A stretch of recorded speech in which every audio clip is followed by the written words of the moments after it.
महाराष्ट्र में विधान परिषद के चुनाव होने जा रहे हैं और इस वजह से एक तरह से होटल पॉलिटिक्स महाराष्ट्र में शुरू हो गया है।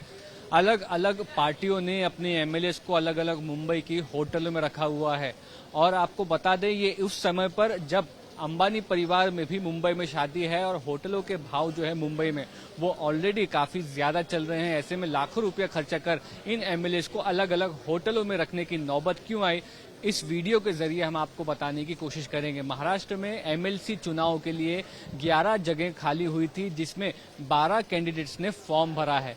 इसमें से 9 कैंडिडेट्स महायुति के हैं और जो 3 कैंडिडेट हैं बचे हुए वो महाविकास आघाड़ी के हैं। तो महाविकास आघाड़ी के पास जो आप कह सकते हैं संख्या बल है वो 2 कैंडिडेट्स को जिताने का था, लेकिन उन्होंने 3 नॉमिनेशन फाइल किए हैं जिसकी वजह से अब माना जा रहा है कि वोट क्रॉस वोटिंग में बदल सकते हैं। किसी एक पार्टी के आमदार दूसरे कैंडिडेट के लिए वोट कर सकते हैं और ऐसी क्रॉस वोटिंग ना हो, इसके चलते आप कह सकते हैं एमएलएस को होटल में रखने की नौबत आई है। अजित पवार एनसीपी ने अपने एमएलएस को मुंबई की ललित होटल में रखा है। ताज प्रेसिडेंट होटल में बीजेपी के एमएलएस रुके हुए हैं। ताज लैंड्स एंड बैंड्रा होटल में शिवसेना एकनाथ शिंदे के एमएलएस रुके हैं। आईटीसी ग्रैंड सेंट्रल जो होटल है मुंबई में उसमें शिवसेना यूबीटी के एमएलएस रुके हुए हैं। सारे एमएलएस इसलिए रुके हैं ताकि क्रॉस वोटिंग ना हो। आपको बता दें महाराष्ट्र में पिछली बार 2.5 साल पहले 2022 में जब विधान परिषद के चुनाव हुए थे उसमें एमवीए की सरकार सत्ता में थी, उसके बावजूद बीजेपी और शिवसेना ने मिलकर आप कह सकते हैं कि एक सीट ज्यादा जीती थी और कांग्रेस के चंद्रकांत हांडोरे को हराया था, जिसके बाद एकनाथ शिंदे नॉट रीचेबल हो गए थे और उसके बाद महाराष्ट्र में सत्ता परिवर्तन हुआ। इसलिए विधान परिषद के चुनाव को आसानी से महाराष्ट्र में नहीं लिया जा रहा है। हर पार्टी अपने एमएलएस को संभाल कर चल रही है। अब महाराष्ट्र में जो एमएलएस की संख्या है वो टोटल 288 है, लेकिन कई एमएलएस लोकसभा में चले गए हैं कि कई एमएलएस का देहांत हो चुका है और इस वजह से जो काउंट है वो 272 पे आ गया है और इसीलिए बताया जा रहा है कि अगर 11 एमएलसी जीतने हैं तो उसके लिए 23 वोट्स का फर्स्ट प्रेफरेंशियल हिडन यानी गुप्त मतदान जो होने वाला है उसमें 23 वोट्स का कोटा एक कैंडिडेट को जीतने के लिए लगेगा।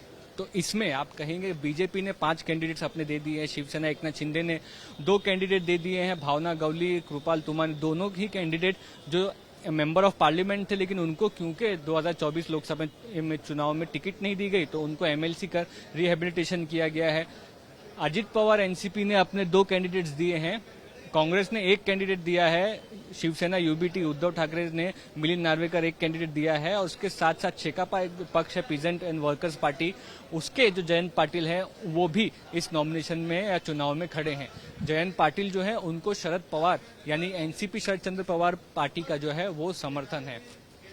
तो अभी टोटल सीट्स के हिसाब से अगर देखें तो 9 जो सीटें हैं उसमें से 8 सीटें महायुति की एक तरह से आप कह सकते हैं कि कंफर्टेबली यहां पर निकल रही है, 2 सीटें एमवीए की निकल रही है। अब बची 1 सीट, उसके लिए पूरा कॉन्टेस्ट है जिसके लिए एमएलएस को आप कह सकते हैं कि रिसोर्ट और होटल में रखने की नौबत आई है, क्योंकि आप कहेंगे कि जो इंडिपेंडेंट एमएलएस हैं या स्मॉल पार्टी के एमएलएस हैं उनके वोट किसको जाते हैं या कोई अगर सिटिंग एमएलए क्रॉस वोटिंग करता है तो उससे जो पिक्चर है वो बदल सकता है और अगर महायुति जो सत्ता में है और उसका कैंडिडेट हार जाता है तो एक तरह से रॉन्ग मैसेज सरकार के लिए या मोटिवेशन के लिए उनके जाएगा, ये दिख सकते हैं। तो अजित पवार गुट के जो राष्ट्रवादी कांग्रेस है उनके एक एमएलसी का कैंडिडेट और जयंत पाटिल, इनके बीच में कॉन्टेस्ट होगा। जो आदमी पहले जो कैंडिडेट पहले 23 वोट्स फर्स्ट प्रेफरेंस के पा जाएगा वो विजयी हो जाएगा। अब इसमें काउंटिंग ऐसी देखी जा रही है कि कांग्रेस के पास जो टोटल एमएलएस की संख्या बल है उसको देखते हुए आप कह सकते हैं कि अगर 25 यानी कि 2 वोट सेफ साइड पर रखेंगे तो कैंडिडेट प्रज्ञा साटव है कांग्रेस की 23 कैमोट्स की जरूरत है। 25 का उनको कोटा देने के बाद उनके पास फिर भी 13 वोट्स जो है वो बचते हैं।